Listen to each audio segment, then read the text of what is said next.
திருவடிகள் போற்றி, திருமந்திரம் போற்றி, திருக்கைலாய பரம்பரை போற்றி, சம்பந்த சரணாலயடிகள் திருவடிகள் போற்றி, தென்னாருடைய சிவனையை போற்றி, எந்நாட்டவருக்கு இறைவா போற்றி. சதாசிவலிங்கத்தில் எத்தனாவது மந்திரம் பார்க்கணும்? 21. தன்மேனின்னு தொடங்குகிற மந்திரமா? அந்த மந்திரம் பார்க்கணும். தன்மேனின்னு தொடங்குகிற மந்திரத்துக்கு பொருள் எழுதிடுங்க. அக வழிபாடு செய்பவனுக்கு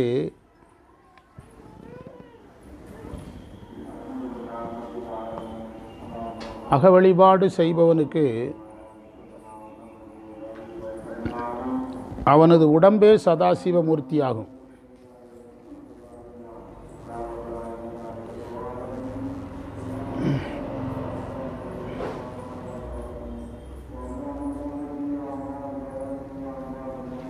உடம்பே சதாசிவ மூர்த்தியாகும்.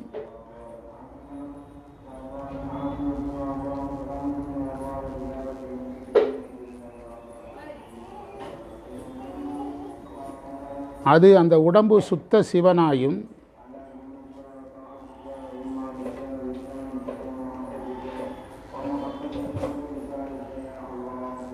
அந்த சிவனுடைய ஆனந்தமாகவும் நிற்கும்.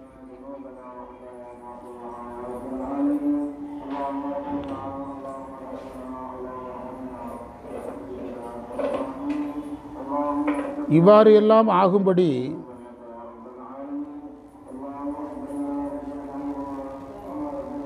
சிவன் அவனது உடம்பே தானாய் விளங்கி நிற்பான்.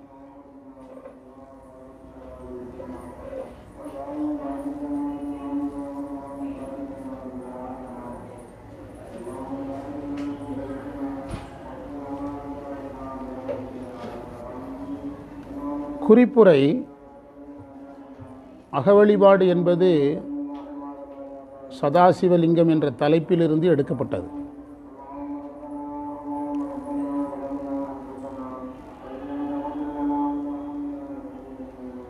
ஒரு சாதகன் சதாசிவனை உணர வேண்டும், சுத்த சிவனை உணர வேண்டும்,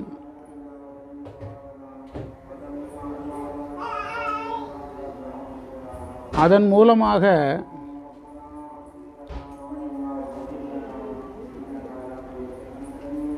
அவன் ஆனந்தத்தை பெறுகிறான்.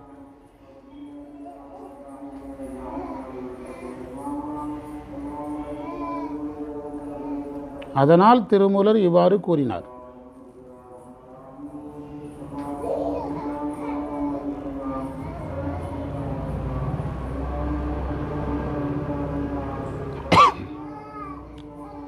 மானுடர் ஆக்கை வடிவு சிவலிங்கம்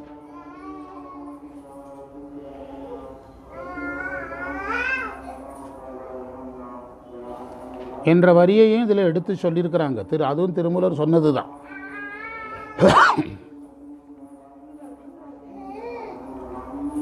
இந்த மானுடராக்கை வடிவு சிவலிங்கம்ங்கிறது பிண்டம் லிங்கமாவதை கூறுவதற்கு வந்தது.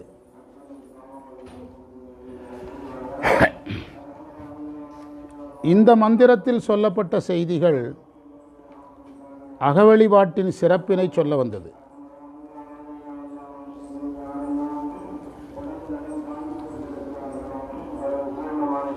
தன்மேனி தற்சிவ லிங்கமாய் நின்றிடும் தன்மேனி தானும் சதாசிவமாய் நிற்கும். தன்மேனி தற்சவன் தற்சிவானந்தமாம் தன்மேனி தானாகும் தற்பரன் தானே. தன்மேனிங்கிறது சாதகனுடைய உடம்பு.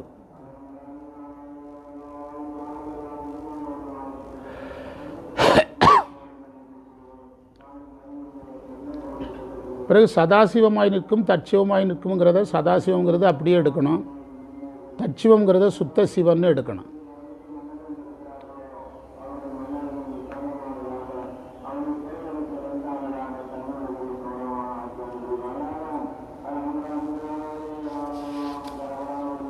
அதாவது இந்த மந்திரத்தின் பொருள் வழிபாடு இப்படி பார்த்தால் அவனது உடம்பு சதாசிவமூர்த்தி ஆகிறது, அவனுடைய உடம்பே சுத்த சிவன் ஆகிவிடுகிறது, அச்சிவனது ஆனந்தமாகவும் அது இருக்கிறது அப்படின்னு அப்படி சொல்லப்பட்டிருக்கிறது. இதை எப்படி எடுத்துக்கிடணும்னு பின்னால் சொல்லிட்டார். அதாவது இறைவன் அவனுக்கு ஆனந்தத்தை கொடுக்கிறவனாக இருக்கிறதுனால இவ்வாறு சொல்லப்பட்டது.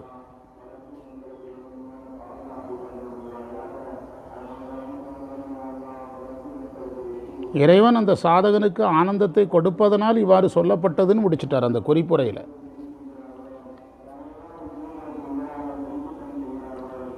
ஏன்னா சதாசிவன் சுத்த சிவன்கிறதெல்லாம் நமக்கு ஒரு பரம்பொருள் தானே சொல்கிறோம், நமக்கு உண்டா இல்லையா? அப்படி நீங்கள் இப்படி புரிஞ்சுக்கலன்னா சாதகனெல்லாம் யாராயிருவான்? ஒவ்வொரு சாதகனும் சதாசிவனாகவும் சுத்த சிவனாகவும் தன்னை அறிவித்து விடுவான். அப்படி பொருள் அல்ல. அந்த திருமூலரே அதில் கவனமாக தான் இருக்கிறார். தன்மேனி தற்சிவ லிங்கம் அப்படி சொல்லலை, லிங்கமாய் நின்றிடும்னு தான் சொன்னார். தன்மேனி தானும் சதாசிவம் அப்படியே சொன்னார். சதாசிவம் ஆய் நிற்கும். ஆய் நிற்கும்னாலே அது ஒரு தடத்த நிலைக்கான ஒரு வார்த்தை. அது இருநில நாய் தடத்த நிலைக்கான வார்த்தை. வான் ஆகி தடத்த நிலைக்கான ஒரு வார்த்தை. இறைவன் அவ்வாறு நிற்கிறான் என்று பொருள் எடுக்க வேண்டுமே தவிர அந்த சாதகனே சதாசிவன் ஆகிவிட்டான், சாதகனே சுத்த சிவன் ஆகிவிட்டான் பொருள் என்ன செய்ய முடியாது, சைவ சித்தாந்தப்படி எடுக்க முடியாது. ஏன்னா சுத்த சிவன் எத்தனை பேர் தான்? சுத்த சிவன்கிறது சுத்த சிவன்கிறது தத்துவங்களை கடந்த சிவன், சொரூப சிவன். சொரூப சிவன், ஆமாம், பரசிவன். சொரூப சிவன். அந்த பதிவேறு பதிங்கிறது 36 தத்துவத்துக்குள்ளே இருக்கிற இறைவன். சிவம்ங்கிறது 36 தத்துவத்துக்கு மேலே இருக்கிறது. அந்த 36 தத்துவத்தை கடந்து நிற்கிற இறைவனாகவும் அவன் நிற்பான் என்றால் இந்த சாதகனே சதாசிவன் ஆகிவிடுவான், சாதகனே சுத்த சிவன் ஆகிவிடுவான் அப்படின்னு நீங்கள் வேதாந்த முறையில் பொருள் எடுத்துடக்கூடாது. இப்படி பொருள் எடுக்கிறவங்க தான் அதிகம். அதனால தான் இந்த சித்தாந்த பொருள் எடுக்கிறவங்க 100க்கு 5 பேர் கூட கிடையாது. எல்லாருமே தன்னைத்தானே கடவுள்னு சொல்ல தான் ஆசைப்படுறான். நிறைய பேர் அப்படி தான் தவறான செய்திகளை புரிந்து வைத்திருக்கிறார்கள். பிறகு வேதாந்த நிறைய பேர் படிக்கிறதுனால வேதாந்த அடிப்படையில் அவங்களே தாங்களே யாருன்னு சொல்லிக்கொள்கிறாங்க, தன்னைத்தானே கடவுள் என்று சொல்லிக்கொள்கிறாங்க. இப்போ அகோரிகளே எடுத்துக்கிட்டாலே அவங்க தங்களை யாருன்னு தான் சொல்கிறாங்க, தன்னை சிவன்னு தான் சொல்கிறாங்க. நான் கடவுளுங்கிறதே அகோரியிலிருந்து தான் வருது. வட இந்தியாவில் போனீங்கன்னா தங்களை சிவன்னு தான் சொல்கிறாங்க. அவங்களுக்கு செய்யக்கூடியதெல்லாம் சிவனுக்கு செய்யக்கூடியது அப்படின்னு எடுத்து அவங்க கொலை செய்தால் சிவனே செய்ததுக்கு சமம். இப்படியெல்லாம் அவங்கள பற்றி எனக்கு முழுசாக தெரியாது, தெரிஞ்ச வகையில் சொல்கிறேன். ஆமாம். எனவே அந்த மாணிக்கவாசகர் ரொம்ப கவனமாக சொன்னார். சிவம் ஆக்கி அணையாண்டனர்.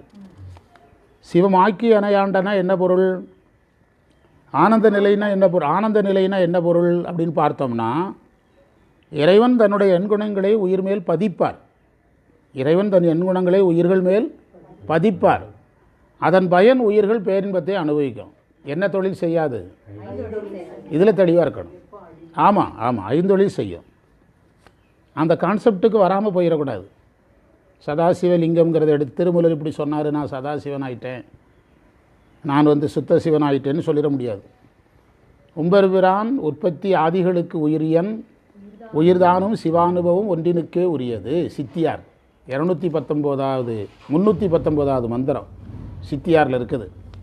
உம்பர்பிரான் உற்பத்தி ஆதிகளுக்கு உரியன், உயிர்தானும் சிவானுபவம் ஒன்றினுக்கே உரியது. உயிர் என்னதான் இறைவனுடைய அருளை பெற்றாலும், என்னதான் சிவமாம் தன்மை பெற்றாலும், உயிர் சிவத்தை அனுபவிக்கலாமே தவிர இறைவன் போல எத்தனை தொழில் செய்ய முடியாது? 5 தொழில் செய்ய முடியாது. 319வது மந்திரம். உம்பர்பிரான் உற்பத்தி ஆதிகளுக்கு உரியன், உயிர்தானும் சிவானுபவம் ஒன்றினுக்கே உரியது என்ன அருளந்தி சிவாச்சாரியார் சொல்கிறார். அது இந்த கான்செப்டுக்கு ஏன் நம்ம இவ்வளோ நேரம் செலவழிக்கிறோம்னா, யோகிகள் சிலர் பிஸ்கெட் ஆயிடுவாங்க. இதுக்கு மேலே ஞானம் இருக்குது, ஞானத்துக்கு பிறகு தான் பேரின்ப நிலைங்கிறது தெரியாமல் அவங்க யோகத்திலே நின்று கொள்ளக்கூடிய மதங்கள் இருக்குது. அதுக்கு யோக மதம்னே பேர். அதற்கு என்ன மதம்னு பேர்? யோக மதம்னே பேர். இப்போ பதஞ்சலி முனிவர், வியாகிரபாத முனிவர் அவர்களையெல்லாம் யோக மார்க்கத்தை சொன்னவர்களாக நாம் ஏற்றுக்கிடுறோம். ஆனால் எதை ஏற்றுக்கொள்வதில்லை? அவர்களை தனியாக வைத்து ஒரு மதமாக சொன்னால் ஏற்கிறதில்ல. யோக மதம்னு தனியாக மதம் இருக்குது, அதை நம்ம ஏற்கிறதில்ல. இப்போ நீங்கள் நம்ம பகுதியில், கோவை பகுதிகளெல்லாம் நிறைய யோக மார்க்கிகள் இருக்காங்களா, அவங்களாம் யோக மதத்துக்காரங்க. நம்ம யோக மதத்துக்காரங்க கிடையாது. பதஞ்சலி முனிவர், வியாகிரபாரதர் அவங்களையெல்லாம் யோக நெறியை காட்டிய சைவர்கள் என்று எடுத்துக்கொள்வோமே தவிர அவர்களை யாராக எடுத்துக்கொள்வதில்லை. அவர்கள் பெயரில் ஒரு மதம் இருந்தால் ஏற்றுக்கொள்ள மாட்டோம். ஏனென்றால் சைவம் யோகத்தை சாதனத்தின் எதாக சொல்லவில்லை, எல்லையாக சொல்லவில்லை. அதுக்கு ஞானத்துக்கு போகணும். ஞானத்துக்கு போய் பிறகு உபாய ஞானத்தை அடையணும், உண்மை ஞானத்தை அடையணும், பேரின்பத்தை அடையணும். அப்படி நிறைய சாதனங்களே அதற்கு பிறகும் சைவம் என்ன செய்கிறது, வைத்திருக்கிறது. அதில் ரொம்ப கவனமாக இருக்கணும். உரையாசிரியர்கள் அதையெல்லாம் சொல்லிகிட்டு இருந்தாருன்னா இதுவே 40 புக்கு எழுத வேண்டியது வரும். அவங்க சொல்ல மாட்டாங்க. நம்ம அதை புரிஞ்சுக்கிடணும். புரியுதா? நம்ம அதை புரிந்து கொள்ளணும். இப்போ இதே சித்தாந்தம் தெரியாதவங்க ஒரு யோக மாரிக்கு படித்தான்னா இந்த மந்திரத்தை கையில் பிடிச்சிக்கிடுவான், நான் யாராயிட்டேன் அப்படின்னு சொல்லுவான். அந்த இடத்துக்கு போயிடக்கூடாது. அடுத்த மந்திரத்துக்கு பொருள் சொல்கிறார். சிவன் அகரமாகவும் சக்தி உகரமாகவும் நிற்க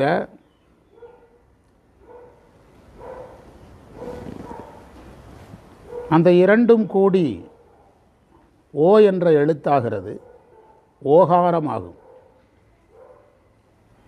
ஓம்காரம் அல்ல, ஓகாரம். இம் சொல்லக்கூடாது. அந்த ஓகாரம் உலகம் முழுவதும் பரவும். அது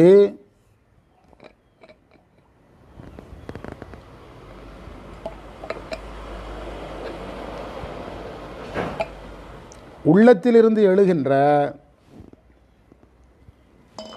அனைத்து எழுத்துகளுமாய் ஒலிக்கும்.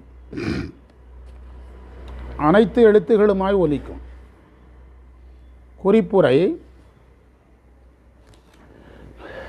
இதுக்கு அடுத்த மந்திரம் நம்ம நடத்திட்டோம். இதுக்கு அடுத்த மந்திரத்தை நடத்தியிருக்கிறோம். குறிப்புரை. ஓகாரத்தை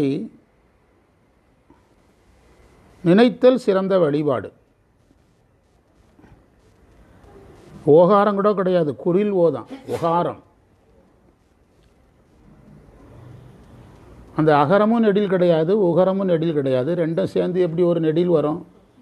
அதனால் ஓகாரம் கூட கிடையாது. என்னது தான் ஒகாரம்? ஒன்றுக்கு வர்ற ஓ தான், ஓதலுக்கு வர்ற ஓ கிடையாது. பீஜ அச்சரங்கள் அனைத்திலும் நினைத்தல் சிறந்த வழிபாடு, அக வழிபாடு. பீஜ அட்சரங்கள் அனைத்திலும்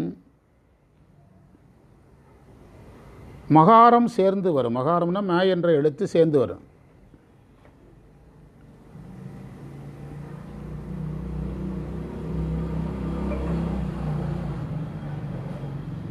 இந்த மகாரத்தோட சேர்த்து சொல்லும்போது தான் குறிப்புரையில் ஓ ஆக்குறாங்க, குறியில் நெடில் ஆக்குறாங்க. அப்போ குறில் ஓ நெடில் ஓ ஆகி அங்கே இம் சேரும்போது என்ன வந்துடுது? ஓம் என்பது தோன்றுகிறது. பாரும் என்று ஒரு சொல் இருக்குது, அதற்கு அறிந்து கொள்ளுங்கள் என்று அர்த்தம்.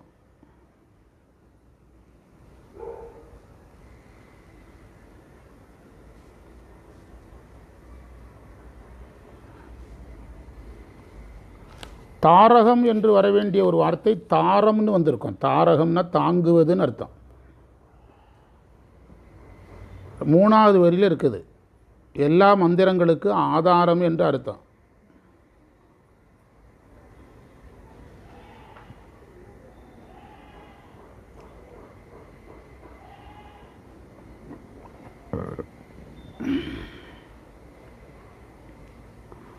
இப்போ நம்ம மந்திரம் பார்த்தா புரிஞ்சிடும்.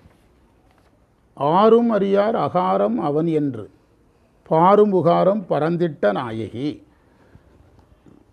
அகரம் சிவபெருமான் தாங்கிறது யாருக்கும் தெரியாதுங்கிறார். யாரும் அறியார் என்பதன் பொருள் பெரும்பாலோர் அறியார்னு அர்த்தம்.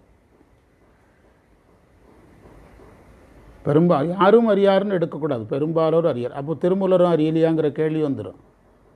யார் பெறுவார் அச்சோவைன்னு மாணிக்க வாசகர் சொன்னால் நிறைய பேருக்கு கிடைக்கலன்னு அர்த்தமே தவிர அவருக்காவது கிடைச்சதில்ல, ஒருத்தருக்கு கிடைச்சிருக்கல. அப்போ யாருக்கும் கிடைக்கலன்னு சொல்லக்கூடாதுல்ல.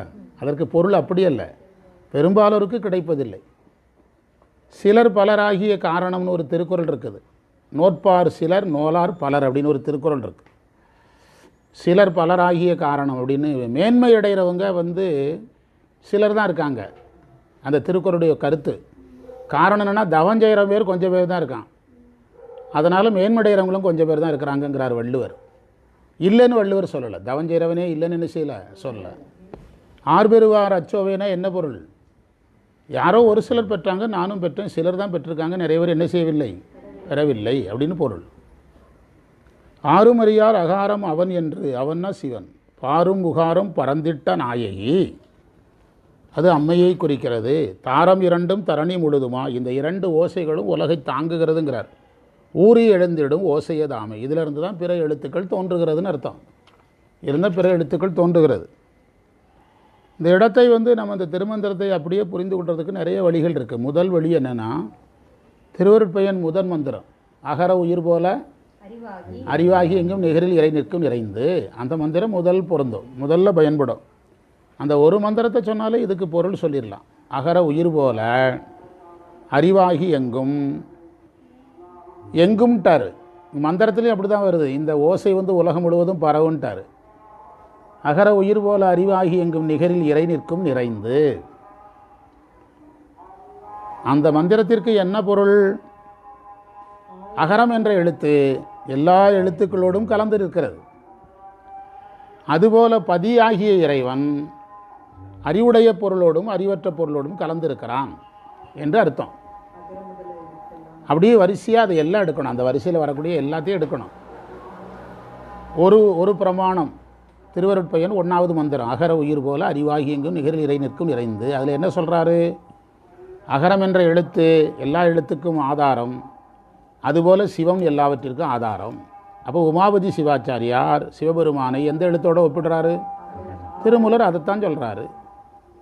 அகரம் எல்லா எழுத்திலும் நிறைஞ்ச மாதிரி இறைவன் அறிவுடைய பொருளிலும் அறிவற்ற பொருளிலும் நிறைந்திருப்பாருங்கிறாரு உமாபதி சிவன். திருமூலரும் அதைத்தான் சொல்கிறாரு. அதிலேயே இதில் அம்மை வர்றதுனால அதிலிருந்தே இன்னொரு மந்திரம் எடுக்கலாம். தன்னிலைமையும் மண்ணுயிர்கள் சாரத்தரும் சக்தி பின்னமிலான் எங்கள் பிரான். அதுவும் இதே கான்செப்ட் தான். அதே திருவருட்பயனில் அதே 1 to 10 இருக்கு நான் சொல்கிற மந்திரம். தன்னிலைமையும் மண்ணுயிர்கள் சாரத்தரும் சக்தி பின்னமிலான் எங்கள் பிரான். அதில் பாதி மந்திரம் நம்ம ஏற்கனவே முடித்த மந்திரத்துக்கு மேட்ச் ஆகும். தன்னிலைமை மண்ணுயிர்கள் சார அப்படின்னா தன்னுடைய பேரின்ப நிலையை உயிர்கள் பெற அப்படிங்கிற பொருள் வரும்.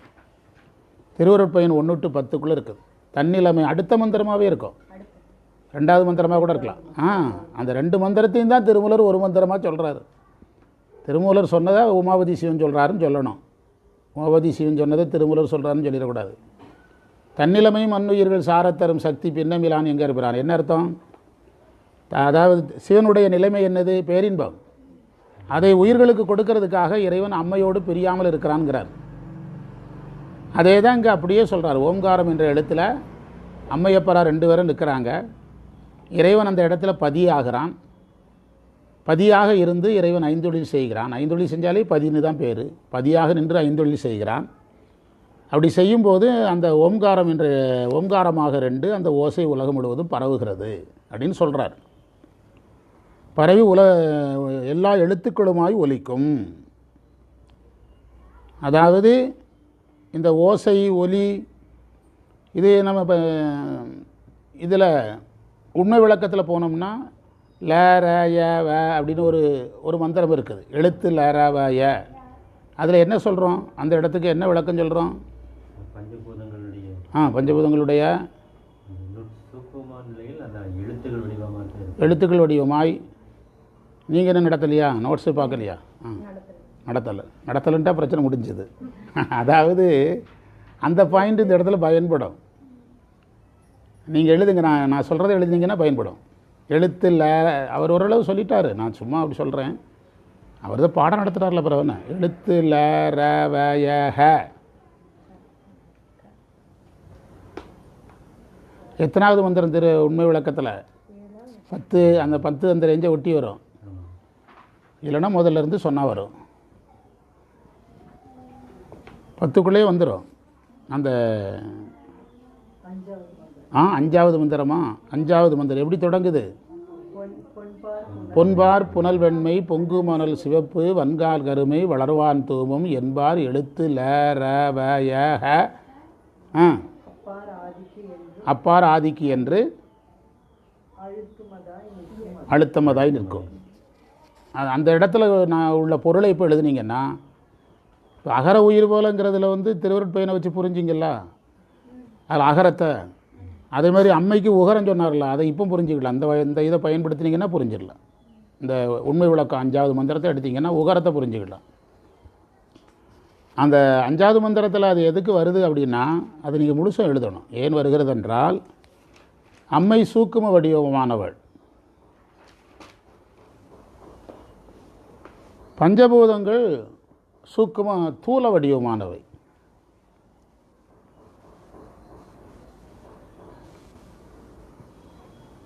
ஒரு சூக்கும பொருள் இன்னொரு சூக்கும பொருளை இயக்குவதற்கு இடையில் ஒரு பொருள் வேண்டியதில்லை. ஆனால் சூக்கும பொருள் தூல பொருளை இயக்கணும்னா இடையில் ஒரு பொருள் வேணும்.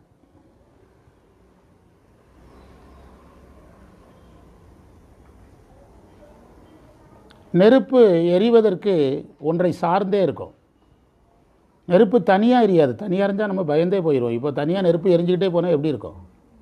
நெருப்பு எரிவதற்கு ஏதோ ஒன்றை சார்ந்து இருக்கும். ஒன்று தீக்குச்சியை சாரணும், அல்லது விறகை சாரணும், அல்லது அடுப்பை சாரணும். ஸ்டவ்வுனால கூட அதுக்கும் ஒரு சார்பு இருக்குது. சும்மா அந்தரத்தில் நெருப்பு என்ன செய்யாது? எரியாது. இதுதான் இப்போ நம்ம பேச போகிற விஷயம். நெருப்பு எரிவதற்கு ஒன்றை சார்ந்து இருக்கும். அதுபோல் சிவசக்தியும் செயல்பட ஒன்றை சார்ந்து இருக்கும். நேரடியாக செயல்படாது. நேரடியாக அது ஸ்தூல பொருளை இயக்குவதற்கு வராது, வர முடியாது, வரக்கூடாது. ஸ்தூல பொருளை இயக்குவதற்கு ஒரு சூக்ம பொருள் நேரடியாக வராது. அப்படியானால் பஞ்சபூதங்களை இயக்கி ஆகணும், தானும் நேரடியாக வர முடியாது. அப்போது அந்த சிவசக்தி என்ன பண்ணுதுன்னா, சிவதத்துவத்தில் தோன்றக்கூடிய மூல ஒலிகள், அந்த ஒலிகள் தான் இந்த 5. என்னதெல்லாம்? ல, வ, ர, ய, ஹ. இந்த மூல ஒலிகளை கொண்டு வந்து தான் இந்த பஞ்சபூதத்தை இயக்குகிறது. இந்த ஒலியை அம்மை இயக்கும். அம்மை எதை இயக்கிறோம்? அந்த ஒலியை அம்மை இயக்கும். ஒலி எதை இயக்கும்? பஞ்சபூதத்தை இயக்கும். ஆமாம், ஒலியை அம்மை இயக்கும், ஒலி பஞ்சபூதத்தை இயக்கும். அம்மை நேரடியாக எதை இயக்காது? பஞ்சபூதத்தை இயக்காது. அதுக்கு தான் அந்த எழுத்துக்கள். அது அங்கேருந்து வரணும். அதுக்காக தான் உங்கள்கிட்ட கேட்டேன், நீங்கள் சொல்கிறீங்களான்னு பார்த்தேன். சிவதத்துவத்திலேருந்து ஆரம்பிக்கணும். சிவதத்துவத்தில் இருக்கக்கூடிய மூல ஒலி தான் இந்த எழுத்துக்களாக வரும். இந்த எழுத்துக்கள் வர வேண்டிய அவசியம் என்னென்னா, அம்மை சூக்குமம், பஞ்சபூதம் தூலம். அப்போ அதற்கு இடையில், அந்த சூக்குமத்துக்கும் தூலத்துக்கும் இடையே மீடியமான இன்னொரு பொருள் வேணும். நேரடியாக வர முடியாது. அதனால் அந்த ஒலிகளை அம்மை பயன்படுத்துகிறது. அப்போ பஞ்சபூத செயல்களுக்கு மூல ஒலி காரணம்னு புரிஞ்சிட்டில்ல? அதே தான் இப்போ போயிட்டுருக்குது. பஞ்சபூத செயல்களுக்கு எது காரணமாகிறது? மூல ஒலிகள் தான் காரணமாகிறது. அதில் அங்கே சில எழுத்துக்களை எடுத்துக்கிட்டார். இங்கே நம்ம 2 எழுத்து ஒலியை எடுத்துக்கிட்டோம். அகரத்தையும் உகரத்தையும் எடுத்துக்கிட்டோம். எடுத்துக்கிட்டோம். நீங்கள் அந்த லேராவையை பார்த்தீங்கன்னாலே ல இல் குட்டலை அகரம் தான் இருக்கும். ஆனால் ஒவ்வொரு எழுத்தாக சொல்லுங்கள். ல வேயை பிரிச்சிங்கன்னா இவு குட்டை அகரம் தான் இருக்கும். அடுத்தது இவு குட்டலை இதாக. இந்த செய்தி நான் தான் முதல்ல சொல்லிகிட்டு இருக்கிறேன். ஆமாம், ஏ ஈ குட்டலை ஹ ஏ எல்லாமே அகரத்தில் தான் முடியும். இந்த செய்தி முதல்ல நம்ம தான் பேசியிருக்கிறோம். அந்த 5 எழுத்தில் கூட ஒரு ஆராய்ச்சி பண்ணியிருக்கிறோம். அப்போ இந்த திருமந்திரத்தை வச்சு பார்த்தா புரிஞ்சிட்டா உங்களுக்கு. அப்போ மூல ஒலிகளை கொண்டு தான் பஞ்சபூதங்களை அம்மை இயக்குகிறது, சிவசக்தி இயக்குகிறது. எனவே ஆதாரமாக இருக்க ஒலிகள் 2, அது கூடிதான் ஓங்காரமாகிறது. அது உலகம் முழுவதும் பரவுகிறதுன்னு சொன்னதுனால தான் நான் உங்கள்கிட்ட 20 நிமிஷமாக பேசிகிட்டு இருக்கிறேன். உரையாசிரியர் சொல்கிறார், எது முழுவதும் பரவுதுங்கிறாரு. இப்படி தான் பரவும், உலகம் முழுவதும் அது பரவும். உள்ளத்தில் என்ற எல்லா எழுத்துமாய் ஒலிக்கும். உலகம் முழுவதும் பரவுற மாதிரியே இந்த உள்ளத்தில் என்ற எழுகின்ற எல்லா எழுத்துமாய் ஒலிக்குங்கிறதுக்கு நீங்கள் அதுக்கு வேறொரு இடத்துக்கு போகணும். எங்கே போகணும்னா, ஹம்ச மந்திரத்தை எடுத்து படிச்சிங்கன்னா இந்த உள்ளத்தில் எழுகின்ற எல்லா எழுத்துமாய் ஒலிக்குங்கிறது புரிஞ்சிடும். இந்த ஹம்சம்ங்கிற மந்திரத்தில் ஹம்ங்கிறது அம்மைக்குரிய ஒலி, சம்ங்கிறது சிவனுக்குரிய ஒலி. மூலாதாரத்திலிருந்து ஒரு முக்கோண ஆதாரத்தில் இந்த ஒலி மேலே புறப்படும். அப்படி தான் விநாயகர் அவள் உரையில் பெரியவங்கெல்லாம் சொல்கிறாங்க. வையாபுரியெல்லாம் அப்படி தான் எழுதியிருக்கிறார். அந்த ஹம்சம்ங்கிற ஒலி சிவனுக்குரிய ஒலின்னு சொல்லும்போதே அகரமாக பார்க்கணும், சக்திக்குரிய ஒலின்னு சொல்லும்போதே உகரமாக பார்க்கணும். அது 2 சந்தித்து மேலே வரும்போது ஓம்காரமாகும். அதற்கு மேலே வரும்போது 5 எழுத்தாகும். அதுக்கு மேலே வரும்போது ஒரு வரி 2 வரி கொண்ட மந்திரங்களாக மாறும்னு விநாயகர் அவர் உரையில் சொல்கிறாங்க. அந்த செய்தியையும் நாம் இதில் என்ன செய்யலாம், இணைத்து படிக்கணும். அப்படின்னா தான் புரியும். நீங்கள் அதில் இருக்கிற விஷயத்தை மட்டும் சொல்வதனால என்ன செய்யாது, புரியாது. அதையும் சேர்த்து சொல்லணும். எதெல்லாம் சொல்லியிருக்கிறோம்? திருவருட்பயன் ஒரு பிரமாணம் சொல்லியிருக்கிறோம், உண்மை விளக்கம் 2வது பிரமாணம் சொல்லியிருக்கிறோம், 3வது என்ன சொல்லியிருக்கிறோம், ஹம்ச மந்திரத்தை பார்க்க சொல்லியிருக்கிறோம், பிறகு அகர முதல எழுத்தெல்லாம்ங்கிறத பார்க்க சொல்லியிருக்கிறோம். பிறகு திருமுறையில் அகரமாக சிவன் சொல்லப்பட்ட இடங்கள்னு ஒரு பெரிய பட்டியலே இருக்குது. அருணகிரியார் முருகனை வந்து அகரமும் ஆகிங்கிறார். அதை எடுக்கணும். அகர உயிரானை அணி ஆப்பன் ஊரானை என்று தேவாரம் சொல்லுது. அகர உயிரானை அணி ஆப்பன், திரு ஆப்பனூரில் இருக்கிற சாமியை பார்த்து நீ அகரம்ங்கிறார் சாமி. அது அகரப்பட்டியல் ஒரு 10-15 இருக்குது திருமுறையில் வரக்கூடிய அகரப்பட்டியல். அதையெல்லாம் எடுத்து இதில் இணைச்சி படித்தோம்னா திருமூலர் என்ன சொல்கிறாருங்கிறது நமக்கு புரிஞ்சிடும். அதற்கு அடுத்த மந்திரத்தில் இதே செய்தி தான். அதை நம்ம தேவைப்படும் போது படிச்சுட்டு கூட அடுத்த தலைப்புக்கு போகலாம், அது வேறு விஷயம். அதை இப்போ கூட படித்து விட்டுறலாம், ஏற்கனவே படிச்சுட்டதுனால. என்ன சொல்கிறாரு, ஆறுமறியார் அகாரம் அவன் என்று. இப்போ புரிஞ்சுட்டா, இப்படி சொன்னால் தான் புரியும். சிவன் தான் அகரம்ங்கிறது யாருக்கும் தெரியாது அப்படின்னு சும்மா வாசித்து விட்டால் யாருக்கும் புரியாது. நம்ம இவ்வளோ நேரம் பேசுனது இன்னும் நிறைய பேசணும். நேற்று ஒரு செய்தி சொன்னேன், நீங்கள் லைஃப் லாங்காக மறக்கக்கூடாது. நேற்று வராதவங்களுக்காக சொல்கிறேன். அதாவது குமரகுருபரிடத்தில் கமலை ஞானப்பிரகாசர் விளக்கம் கேட்குறாரு. எந்த பாட்டுக்கு? 5 பேர் அறிவும் கண்களே கொல அப்படிங்கிறதுக்கு விளக்கம் கேட்குறார்.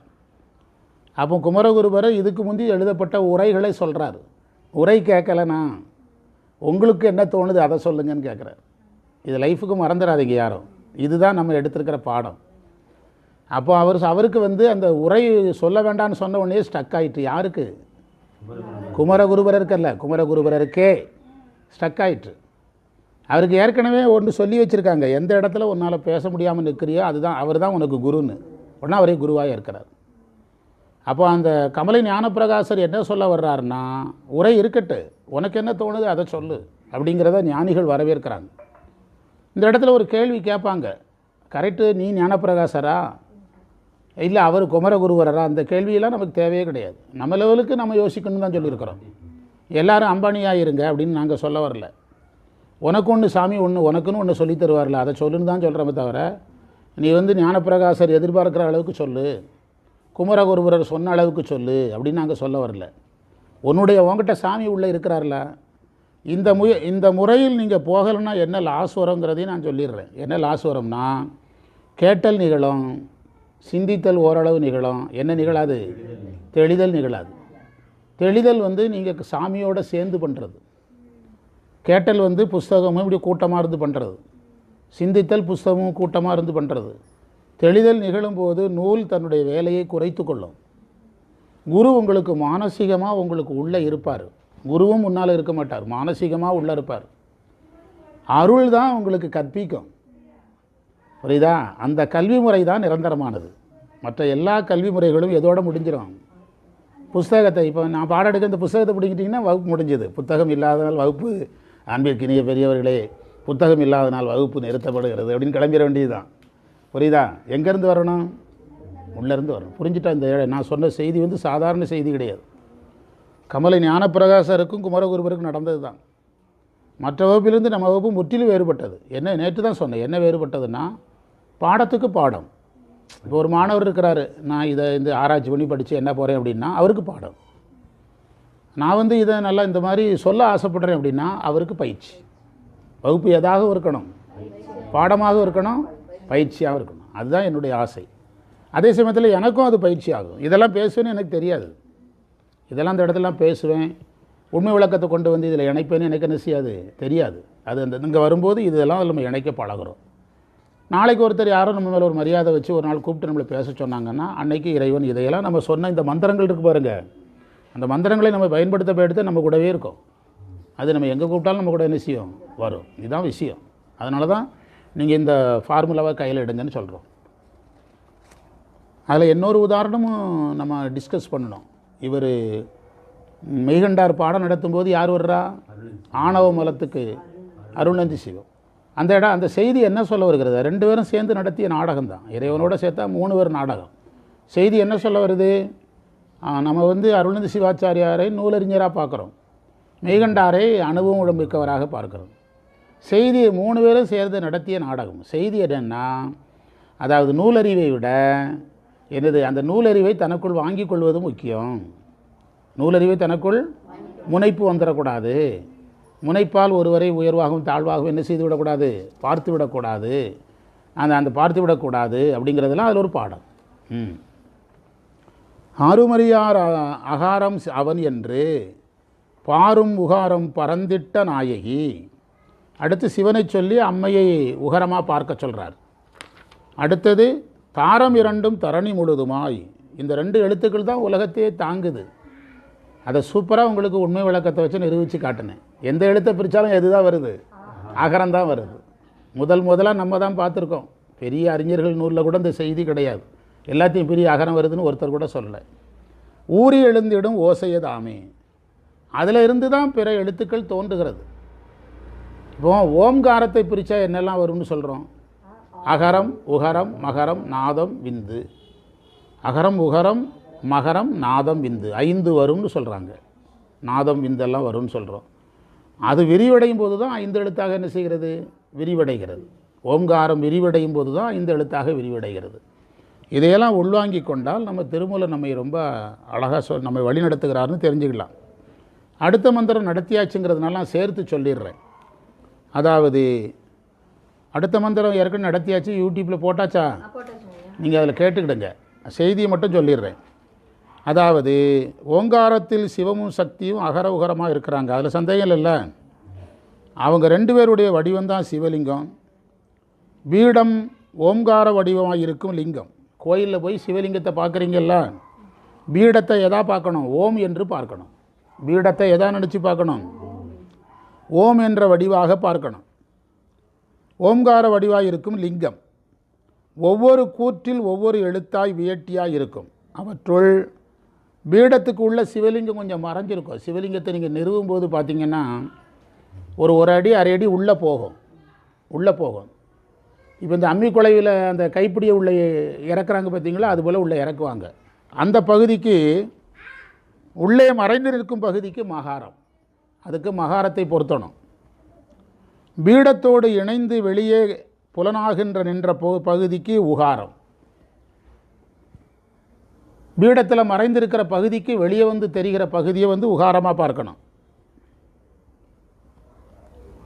லிங்கம் கீழ் நின்று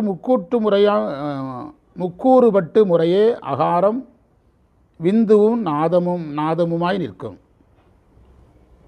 மொத்தத்தில் சிவலிங்கத்தை 3ஆக பிரித்தோம்னா அகரம், விந்து, நாதம்னு பிரிக்கணுங்கிறார். மொத்தத்தில் சிவலிங்கத்தை 3ஆக பிரிச்சிங்கன்னா இது ஏற்கனவே நடத்தியாச்சு. சதாசிவலிங்கங்கிற தலைப்பு நிறைவு பண்ணிட்டோம். ஆத்மலிங்கத்திலையுமே ஒரு மந்திரம் என்ன செய்தாச்சு? நடத்தியாச்சு. அதை திரும்ப நடத்தி அடுத்த வகுப்பில் நம்ம திருமந்திரத்தை பார்க்கலாம். ஆத்மலிங்கத்தில் எத்தனை மந்திரம் இருக்குதுன்னு பார்த்தோம்னா, ஆத்மலிங்கத்தில் மந்திரம் குறைவு தான். ஆத்மலிங்கத்தில் ஒரு 10 மந்திரம், 5 வகுப்பு வரும். ஆத்மலிங்கம் முடிச்சுட்டு நம்ம தேவாரத்துக்கு போகலாம். 1ஆம் திருமுறை. சரியா ஞாபகம் வச்சுடுங்க. ஆத்மலிங்கம் முடிச்சிட்டோம்னா தேவாரத்துக்கு போயிடலாம். 1ஆம் திருமுறை. அது ஒரு மாதம். எல்லா ஞானிகளோடையும் நம்ம இருக்கணுங்கிறதுக்காக, வேற ஒன்றும் கிடையாது. நல்லா டைம் இருந்துன்னா 2 நாள் முகாம் போடலாம். முகாம் போட்டு 2